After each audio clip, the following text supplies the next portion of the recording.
The Return of Sherlock Holmes by Sir Arthur Conan Doyle, Section 4, The Adventure of the Solitary Cyclist. From the years 1894 to 1901 inclusive, Mr. Sherlock Holmes was a very busy man. It is safe to say that there was no public case of any difficulty in which he was not consulted during those 8 years, and there were hundreds of private cases, some of them of the most intricate and extraordinary character, in which he played a prominent part. Many startling successes and a few unavoidable failures were the outcome of this long period of continuous work. As I have preserved very full notes of all these cases, and was myself personally engaged in many of them, it may be imagined that it is no easy task to know which I should select to lay before the public. I shall, however, preserve my former rule, and give the preference to those cases which derive their interest not so much from the brutality of the crime as from the ingenuity and dramatic quality of the solution. For this reason, I will now lay before the reader the facts connected with Miss Violet Smith, the solitary cyclist of Charlington, and the curious sequel of our investigation, which culminated in unexpected tragedy. It is true that the circumstance did not admit of any striking illustration of those powers for which my friend was famous, but there were some points about the case which made it stand out in those long records of crime from which I gather the material for these little narratives. On referring to my notebook for the year 1895, I find that it was upon Saturday, the 23rd of April, that we first heard of Miss Violet Smith. Her visit was, I remember, extremely unwelcome to Holmes, for he was immersed at the moment in a very abstruse and complicated problem concerning the peculiar persecution to which John Vincent Harden, the well-known tobacco millionaire, had been subjected. My friend, who loved above all things precision and concentration of thought, resented anything which distracted his attention from the matter in hand. And yet, without a harshness which was foreign to his nature, it was impossible to refuse to listen to the story of the young and beautiful woman, tall, graceful and queenly, who presented herself at Baker Street late in the evening, and implored his assistance and advice. It was vain to urge that his time was already fully occupied, for the young lady had come with the determination to tell her story, and it was evident that nothing short of force could get her out of the room until she had done so. With a resigned air, and a somewhat weary smile, Holmes begged the beautiful intruder to take a seat, and to inform us what it was that was troubling her. "At least it cannot be your health," said he, as his keen eyes darted over her. "So ardent a bicyclist must be full of energy." She glanced down in surprise at her own feet, and I observed the slight roughening of the side of the sole caused by the friction of the edge of the pedal. "Yes, I bicycle a good deal, Mr. Holmes, and that has something to do with my visit to you today."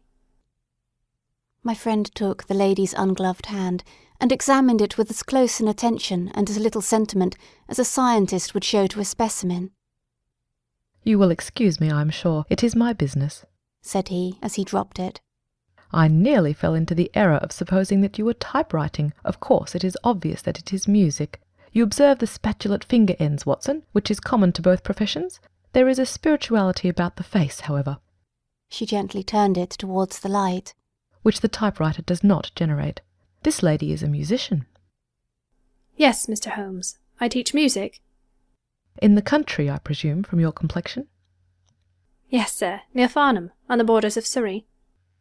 "A beautiful neighbourhood, and full of the most interesting associations. You remember, Watson, that it was near there that we took Archie Stamford, the forger. Now, Miss Violet, what has happened to you near Farnham, on the borders of Surrey?" The young lady, with great clearness and composure, made the following curious statement. "My father is dead, Mr. Holmes. He was James Smith, who conducted the orchestra at the Old Imperial Theatre. My mother and I were left without a relation in the world, except one uncle, Ralph Smith, who went to Africa 25 years ago, and we have never had a word from him since. When father died, we were left very poor, but one day we were told that there was an advertisement in the Times, inquiring for our whereabouts. You can imagine how excited we were, for we thought that someone had left us a fortune. We went at once to the lawyer, whose name was given in the paper. There we met two gentlemen, Mr. Crothers and Mr. Woodley, who were home on a visit from South Africa. They said that my uncle was a friend of theirs, that he had died some months before, in great poverty in Johannesburg, and that he had asked them with his last breath to hunt up his relations, and see that they were in no want. It seemed strange to us that Uncle Ralph, who took no notice of us when he was alive, should be so careful to look after us when he was dead, but Mr. Cruthers explained that the reason was that my uncle had just heard of the death of his brother, and so felt responsible for our fate. "Excuse me," said Holmes. "When was this interview?" "Last December, 4 months ago." "Pray proceed." "Mr. Woodley seemed to me to be a most odious person. He was forever making eyes at me, a coarse, puffy-faced, red-moustached young man, with his hair plastered down on each side of his forehead. I thought that he was perfectly hateful, and I was sure that Cyril would not wish me to know such a person." "Oh, Cyril is his name," said Holmes, smiling. The young lady blushed and laughed. "Yes, Mr. Holmes, Cyril Morton, an electrical engineer, and we hope to be married at the end of the summer. Dear me, how did I get talking about him? What I wished to say was that Mr. Woodley was perfectly odious, but that Mr. Cruthers, who was a much older man, was more agreeable. He was a dark, sallow, clean-shaven, silent person, but he had polite manners and a pleasant smile. He inquired how we were left, and on finding that we were very poor, he suggested that I should come and teach music to his only daughter, aged 10. I said that I did not like to leave my mother, on which he suggested that I should go home to her every week-end, and he offered me 100 a year, which was certainly splendid pay. So it ended by my accepting, and I went down to Chiltern Grange, about 6 miles from Farnham. Mr. Cruthers was a widower, but he had engaged a lady housekeeper, a very respectable elderly person, called Mrs. Dixon, to look after his establishment. The child was a dear, and everything promised well. Mr. Cruthers was very kind and very musical, and we had most pleasant evenings together. Every week-end I went home to my mother in town. The first flaw in my happiness was the arrival of the red-moustached Mr. Woodley. He came for a visit of a week, and it seemed 3 months to me. He was a dreadful person, a bully to everyone else, but to me something infinitely worse. He made odious love to me, boasted of his wealth, said that if I married him I could have the finest diamonds in London, and finally, when I would have nothing to do with him, he seized me in his arms one day after dinner, he was hideously strong, and swore that he would not let me go until I had kissed him. Mr. Cruthers came in and tore him from me, on which he turned upon his own host, knocking him down and cutting his face open. That was the end of his visit, as you can imagine. Mr. Cruthers apologized to me next day, and assured me that I should never be exposed to such an insult again. I have not seen Mr. Woodley since. And now, Mr. Holmes, I come at last to the special thing which has caused me to ask your advice today. You must know that every Saturday forenoon I ride on my bicycle to Farnham Station, in order to get the 12:22 to town. The road from Chiltern Grange is a lonely one, and at one spot it is particularly so, for it lies for over a mile between Charlington Heath upon one side and the woods which lie round Charlington Hall upon the other. You cannot find a more lonely tract of road anywhere, and it is quite rare to meet so much as a cart or a peasant until you reach the high road near Crooksbury Hill. 2 weeks ago I was passing this place, when I chanced to look back over my shoulder, and about 200 yards behind me I saw a man, also on a bicycle. He seemed to be a middle-aged man, with a short dark beard. I looked back before I reached Farnham, but the man was gone, so I thought no more about it. But you can imagine how surprised I was, Mr. Holmes, when on my return on the Monday I saw the same man on the same stretch of road.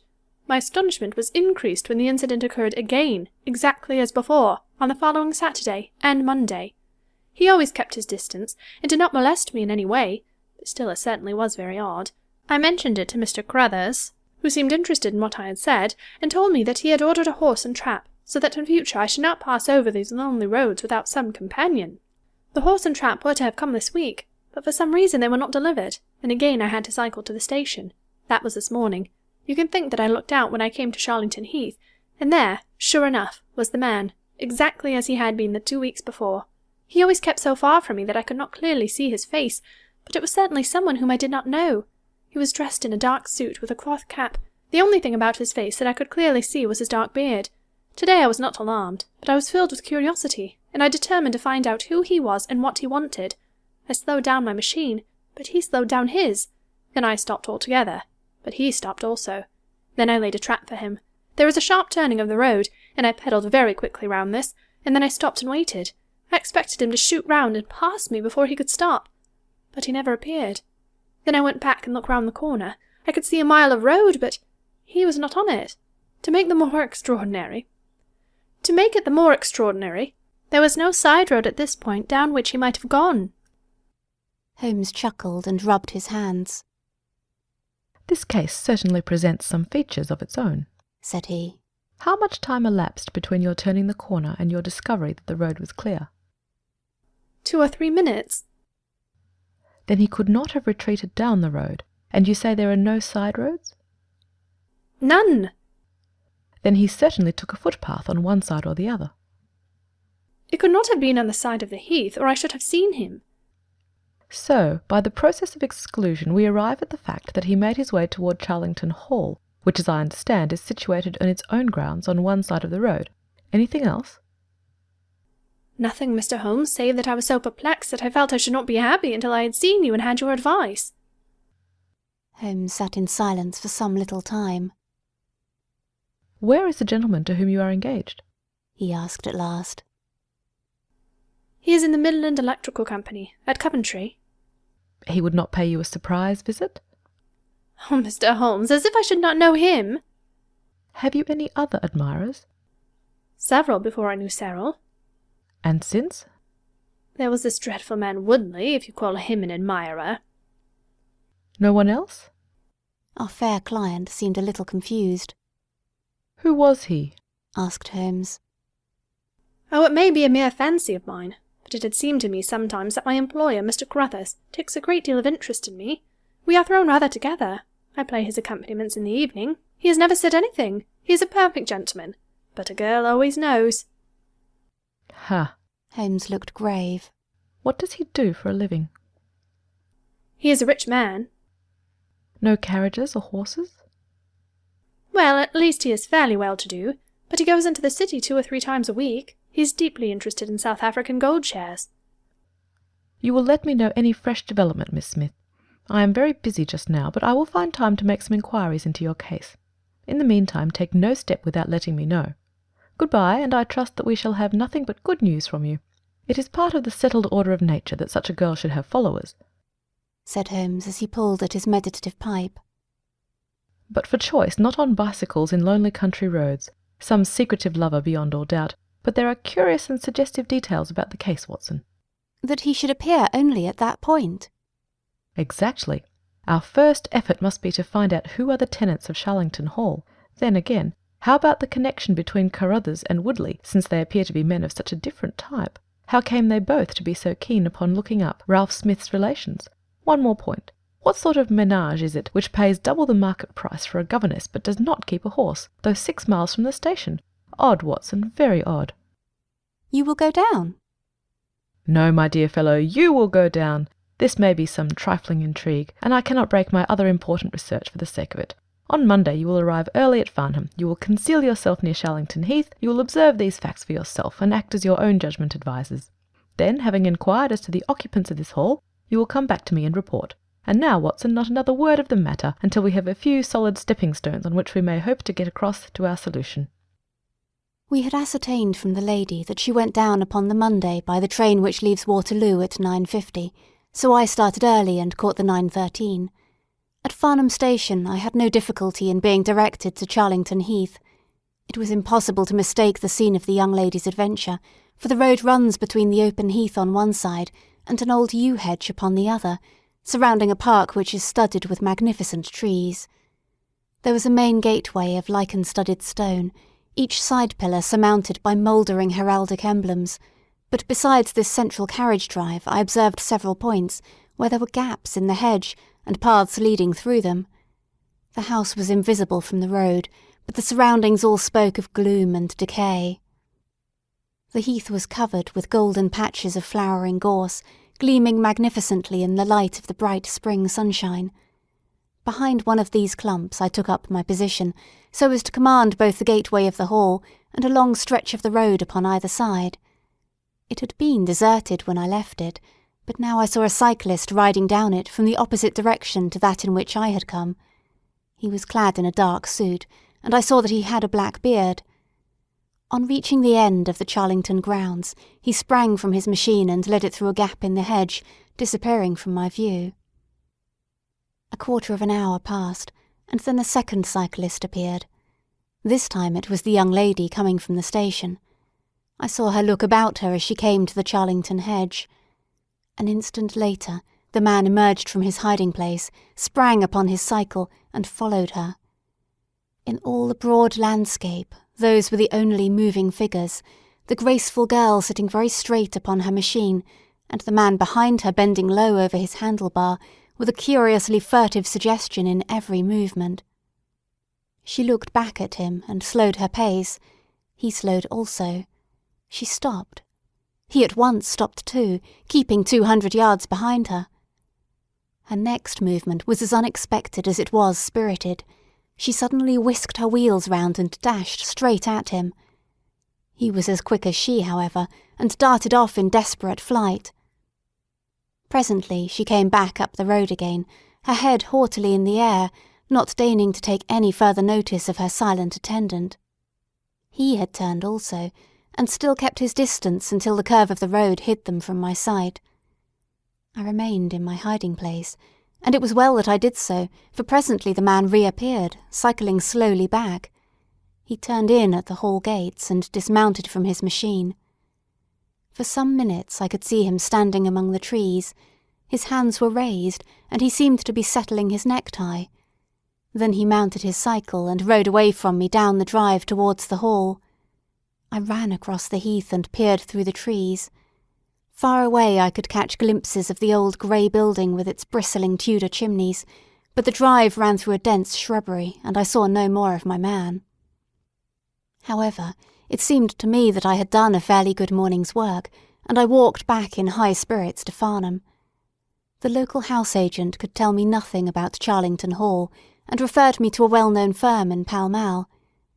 There I halted on my way home, and met with courtesy from the representative. No, I could not have Charlington Hall for the summer. I was just too late. It had been let about a month ago. Mr. Williamson was the name of the tenant. He was a respectable, elderly gentleman. The polite agent was afraid he could say no more, as the affairs of his clients were not matters which he could discuss. Mr. Sherlock Holmes listened with attention to the long report which I was able to present to him that evening, but it did not elicit that word of curt praise which I had hoped for and should have valued. On the contrary, his austere face was even more severe than usual, as he commented upon the things that I had done and the things that I had not. Your hiding place, my dear Watson, was very faulty. You should have been behind the hedge, then you would have had a close view of this interesting person. As it is, you are some hundreds of yards away, and can tell me even less than Miss Smith. She thinks she does not know the man. I am convinced she does. Why otherwise should he be so desperately anxious that she should not get so near him as to see his features? You describe him as bending over the handlebar. Concealment again, you see. You really have done remarkably badly. He returns to the house, and you want to find out who he is. You come to a London house agent. "What should I have done?" I cried with some heat. Gone to the nearest public house. That is the centre of country gossip. They would have told you every name from the master to the scullery maid. Williamson? It conveys nothing to my mind. If he is an elderly man, he is not this active cyclist who sprints away from that young lady's athletic pursuit. What have we gained by your expedition? The knowledge that the girl's story is true? I never doubted it. That there is a connection between the cyclist and the hall? I never doubted that either. That the hall is tenanted by Williamson? Who's the better for that? Well, well, my dear sir, don't look so depressed. We can do little more until next Saturday, and in the meantime I may make 1 or 2 inquiries myself. Next morning we had a note from Miss Smith, recounting shortly and accurately the very incidents which I had seen, but the pith of the letter lay in the postscript. I am sure that you will respect my confidence, Mr. Holmes, when I tell you that my place here has become difficult, owing to the fact that my employer has proposed marriage to me. I am convinced that his feelings are most deep and most honourable. At the same time, my promise is of course given. He took my refusal very seriously, but also very gently. You can understand, however, that the situation is a little strained. Our young friend seems to be getting into deep waters, said Holmes thoughtfully, as he finished the letter. The case certainly presents more features of interest and more possibility of development than I had originally thought. I should be none the worse for a quiet, peaceful day in the country, and I am inclined to run down this afternoon and test 1 or 2 theories which I have formed. Holmes's quiet day in the country had a singular termination, for he arrived at Baker Street late in the evening, with a cut lip and a discoloured lump upon his forehead, besides a general air of dissipation which would have made his own person the fitting object of a Scotland Yard investigation. He was immensely tickled by his own adventures, and laughed heartily as he recounted them. "I get so little active exercise that it is always a treat," said he. "You are aware that I have some proficiency in the good old British sport of boxing. Occasionally it is of service. Today, for example, I should have come to very ignominious grief without it." I begged him to tell me what had occurred. "I found that country pub which I had already recommended to your notice, and there I made my discreet inquiries. I was in the bar, and a garrulous landlord was giving me all that I wanted. Williamson is a white-bearded man, and he lives alone with a small staff of servants at the Hall. There is some rumour that he is or has been a clergyman, but one or two incidents of his short residence at the Hall struck me as peculiarly unecclesiastical. I have already made some inquiries at a clerical agency, and they tell me that there was a man of that name in orders whose career has been a singularly dark one. The landlord further informed me that there are usually week-end visitors, a warm lot, sir, at the Hall, and especially one gentleman with a red moustache, Mr. Woodley by name, who was always there. We had got as far as this when who should walk in but the gentleman himself, who had been drinking his beer in the tap-room and had heard the whole conversation. Who was I? What did I want? What did I mean by asking questions? He had a fine flow of language, and his adjectives were very vigorous. He ended a string of abuse by a vicious backhander, which I failed to entirely avoid. The next few minutes were delicious. It was a straight left against a slogging ruffian. I emerged as you see me. Mr. Woodley went home in a cart. So ended my country trip, and it must be confessed that, however enjoyable, my day on the Surrey border has not been much more profitable than your own." The Thursday brought us another letter from our client. "You will not be surprised, Mr. Holmes," said she, "to hear that I am leaving Mr. Carruthers's employment. Even the high pay cannot reconcile me to the discomforts of my situation. On Saturday I come up to town, and I do not intend to return. Mr. Carruthers has got a trap, and so the dangers of the lonely road, if there ever were any dangers, are now over. As to the special cause of my leaving, it is not merely the strained situation with Mr. Carruthers, but it is the reappearance of that odious man, Mr. Woodley. He was always hideous, but he looks more awful than ever now, for he appears to have had an accident, and he is much disfigured. I saw him out of the window, but I am glad to say I did not meet him. He had a long talk with Mr. Carruthers, who seemed much excited afterwards. Woodley must be staying in the neighbourhood, for he did not sleep here, and yet I caught a glimpse of him again this morning, slinking about in the shrubbery. I would sooner have a savage wild animal loose about the place. I loathe and fear him more than I can say. How can Mr. Carruthers endure such a creature for a moment? However, all my troubles will be over on Saturday." "So I trust, Watson, so I trust," said Holmes gravely. "There is some deep intrigue going on round that little woman, and it is our duty to see that no one molests her upon that last journey. I think, Watson, that we must spare time to run down together on Saturday morning and make sure that this curious and inclusive investigation has no untoward ending." I confess that I had not, up to now, taken a very serious view of the case, which had seemed to me rather grotesque and bizarre than dangerous.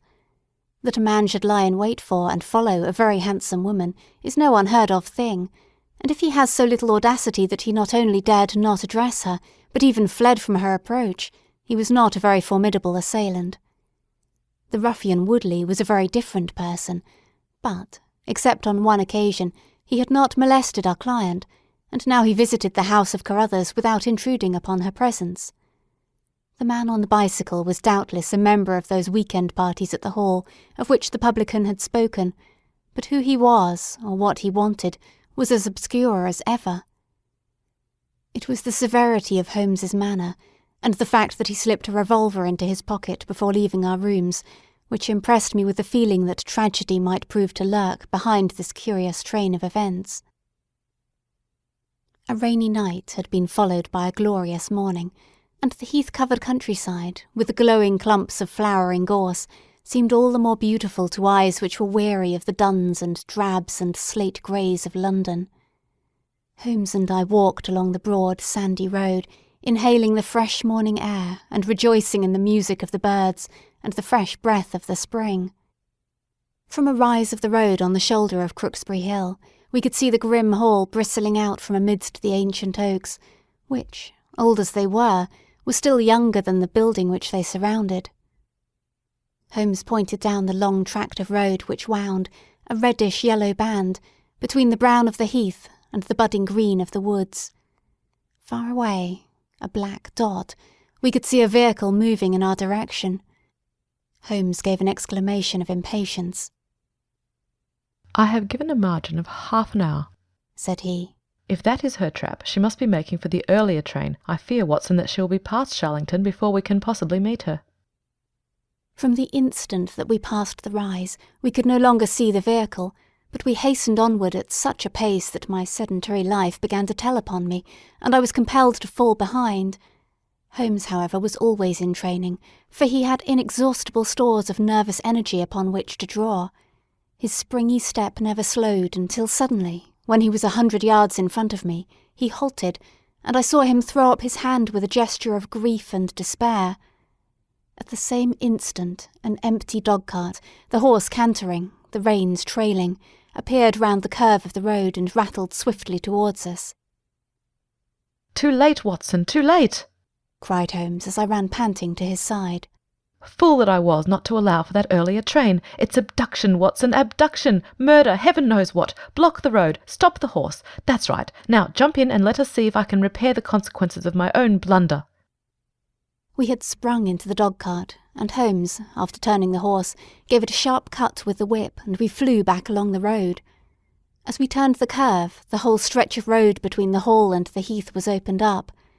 I grasped Holmes's arm. "That's the man!" I gasped. A solitary cyclist was coming towards us. His head was down and his shoulders rounded, as he put every ounce of energy that he possessed onto the pedals. He was flying like a racer. Suddenly he raised his bearded face, saw us close to him, and pulled up, springing from his machine. That coal-black beard was in singular contrast to the pallor of his face, and his eyes were as bright as if he had a fever. He stared at us and at the dog-cart. Then a look of amazement came over his face. "Hello, stop there!" he shouted, holding his bicycle to block our road. "Where did you get that dog cart? Pull up, man! He yelled, drawing a pistol from his side pocket. Pull up, I say, or by George I'll put a bullet into your horse!" Holmes threw the reins into my lap and sprang down from the cart. "You're the man we want to see. Where is Miss Violet Smith?" he said in his quick, clear way. "That's what I'm asking you. You're in her dog cart. You ought to know where she is." "We met the dog-cart on the road. There was no one in it. We drove back to help the young lady." Good Lord, what shall I do?" cried the stranger in an ecstasy of despair. "They've got her, that hellhound Woodley and the blackguard parson. Come, man, come, if you are really her friend. Stand by me and we'll save her, if I have to leave my carcass in Charlington Wood." He ran distractedly, his pistol in his hand, towards a gap in the hedge. Holmes followed him, and I, leaving the horse grazing beside the road, followed Holmes. "This is where they came through," said he, pointing to the marks of several feet upon the muddy path. "Hello, stop a minute. Who's this in the bush?" It was a young fellow about 17, dressed like an ostler, with leather cords and gaiters. He lay upon his back, his knees drawn up, a terrible cut upon his head. He was insensible, but alive. A glance at his wound told me that it had not penetrated the bone. "That's Peter, the groom," cried the stranger. "He drove her. The beasts have pulled him off and clubbed him. Let him lie, we can't do him any good, but we may save her from the worst fate that can befall a woman." We ran frantically down the path which wound among the trees. We had reached the shrubbery which surrounded the house when Holmes pulled up. "They didn't go to the house. Here are their marks on the left, here beside the laurel bushes. Ah, I said so." As he spoke, a woman's shrill scream, a scream which vibrated with a frenzy of horror, burst from the thick green clump of bushes in front of us. It ended suddenly on its highest note with a choke and a gurgle. This way, they are in the bowling alley," cried the stranger, darting through the bushes. "Ah, the cowardly dogs. Follow me, gentlemen. Too late, by the living jingo." We had broken suddenly into a lovely glade of greensward surrounded by ancient trees. On the farther side of it, under the shadow of a mighty oak, there stood a singular group of 3 people. One was a woman, our client, drooping and faint, a handkerchief round her mouth. Opposite her stood a brutal, heavy-faced, red-moustached young man, his gaitered legs parted wide, one arm akimbo, the other waving a riding crop, his whole attitude suggestive of triumphant bravado. Between them an elderly, grey-bearded man, wearing a short surplice over a light tweed suit, had evidently just completed the wedding service, for he pocketed his prayer book as we appeared, and slapped the sinister bridegroom upon the back in jovial congratulation. "They're married!" I gasped. "Come on!" cried our guide. "Come on!" He rushed across the glade, Holmes and I at his heels. As we approached, the lady staggered against the trunk of the tree for support. Williamson, the ex-clergyman, bowed to us with mock politeness, and the bully, Woodley, advanced with a shout of brutal and exultant laughter. "You can take your beard off, Bob," said he. "I know you right enough. Well, you and your pals have just come in time for me to be able to introduce you to Mrs. Woodley." Our guide's answer was a singular one. He snatched off the dark beard which had disguised him and threw it on the ground, disclosing a long, sallow, clean-shaven face below it. Then he raised his revolver and covered the young ruffian, who was advancing upon him with his dangerous riding crop swinging in his hand. "Yes," said our ally. "I am Bob Carruthers, and I'll see this woman righted if I have to swing for it. I told you what I'd do if you molested her, and by the Lord, I'll be as good as my word." "You're too late. She's my wife." "No, she's your widow." His revolver cracked, and I saw the blood spurt from the front of Woodley's waistcoat.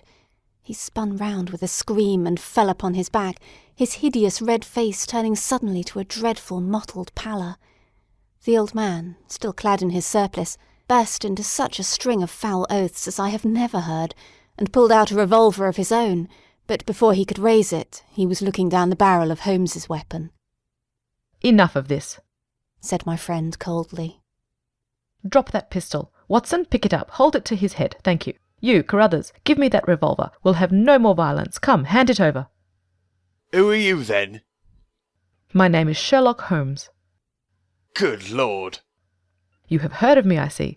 I will represent the official police until their arrival. Here, you!" he shouted to a frightened groom who had appeared at the edge of the glade. "Come here. Take this note as hard as you can ride to Farnham." He scribbled a few words upon a leaf from his notebook. "Give it to the superintendent at the police station. Until he comes, I must detain you all under my personal custody." The strong, masterful personality of Holmes dominated the tragic scene, and all were equally puppets in his hands. Williamson and Carruthers found themselves carrying the wounded Woodley into the house, and I gave my arm to the frightened girl. The injured man was laid on his bed, and at Holmes's request I examined him. I carried my report to where he sat in the old tapestry-hung dining-room, with his two prisoners before him. "He will live," said I. "What?" cried Carruthers, springing out of his chair. "I'll go upstairs and finish him first. Do you tell me that girl, that angel, is to be tied to Roaring Jack Woodley for life?" "You need not concern yourself about that," said Holmes. "There are two very good reasons why she should under no circumstances be his wife. In the first place, we are very safe in questioning Mr. Williamson's right to solemnize a marriage." "I have been ordained," cried the old rascal. "And also unfrocked." "Once a clergyman, always a clergyman." "I think not. How about the license?" "We had a license for the marriage. I have it here in my pocket." "Then you got it by a trick. But in any case, a forced marriage is no marriage, but it is a very serious felony, as you will discover before you have finished. You'll have time to think the point out during the next 10 years or so, unless I am mistaken. As to you, Carruthers, you would have done better to keep your pistol in your pocket."